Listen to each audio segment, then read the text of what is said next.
Madame la ministre, la parole est à monsieur Thierry Benoît. Merci, mon cher président. Monsieur le ministre de l'économie, depuis des décennies, la commercialisation des denrées alimentaires en France et en Europe s'est principalement organisée autour de la grande distribution regroupée en centrales d'achat. De la loi de modernisation de l'économie aux États généraux de l'alimentation, en passant par la loi Sapin II, depuis 10 ans, les gouvernements essaient de rééquilibrer les rapports de force entre les agriculteurs, les industriels et la grande distribution. Aujourd'hui, nous arrivons au terme des négociations commerciales, première du genre depuis la loi votée, consécutive aux États généraux de l'alimentation. Force est de constater que cette loi ne produit pas les effets attendus par les agriculteurs et certains industriels. La pression exercée par certains acteurs de la grande distribution et les centrales d'achat persiste. Il y a donc nécessité pour les pouvoirs publics d'engager un travail d'investigation approfondi sur le rôle et l'influence des centrales d'achat et de la grande distribution en France et en Europe. Bon nombre de députés se sont intéressés à ce sujet. Je citerai Charles de Courson, Philippe Vigier, Roland Lescure, Richard Ramos, Jean-Baptiste Moreau, Julien Dive ou Dominique Potier. Moi-même, il y a quelque temps, j'ai souhaité, au nom du groupe UDI Agir Indépendant, la création d'une commission d'enquête.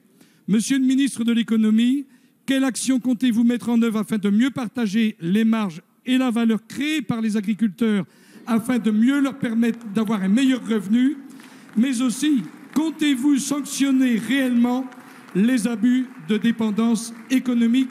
Je vous remercie. Merci, chers collègues. La parole est à monsieur Bruno Le Maire, ministre de l'économie et des finances.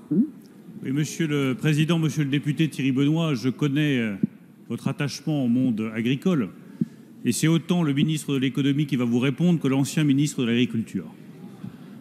Comme vous, et comme je pense tous les parlementaires ici, nous voulons que les paysans français vivent dignement de leur travail et du prix de leurs produits. Et les États généraux de l'alimentation, la loi qui ont suivi, nous ont permis, avec le ministre de l'Agriculture, Didier Guillaume, de mettre un dispositif en place pour contrôler que les producteurs récupèrent plus de marge, plus de prix à l'occasion des négociations commerciales. Nous avons fait, avec Didier Guillaume, le premier bilan de la mise en œuvre de cette loi. À nos yeux, c'est un bilan qui est largement positif. Comporte encore quelques améliorations, j'en suis certain, mais il est positif pour certaines filières. Il est positif pour la filière du lait. Et dans votre département d'Ille-et-Vilaine, qui, à ma connaissance, est l'un des premiers producteurs de lait en France, le premier, vous serez sensible à ce résultat. Il est moins positif pour les producteurs de viande, moins positif pour les producteurs de céréales. Donc c'est là-dessus que nous voulons mettre l'accent. Il y a aussi un sujet sur les marques producteurs et nous avons décidé avec Didier Guillaume de mettre l'accent sur la question de la rémunération des producteurs dans le cadre de ces marques de producteurs qui se développent largement et auxquelles les consommateurs français sont très sensibles. Enfin, il y a de nouvelles règles commerciales qui ont été définies. Les règles, elles sont faites pour être respectées. Nous avons engagé plusieurs milliers de contrôles supplémentaires de la DGCCRF pour nous assurer que la grande distribution respecte bien les règles que vous tous ici, législateurs, vous avez fixées. Nous allons y parvenir. Les paysans français auront la juste rémunération de leur travail et de la qualité de leurs produits. Merci, monsieur le ministre.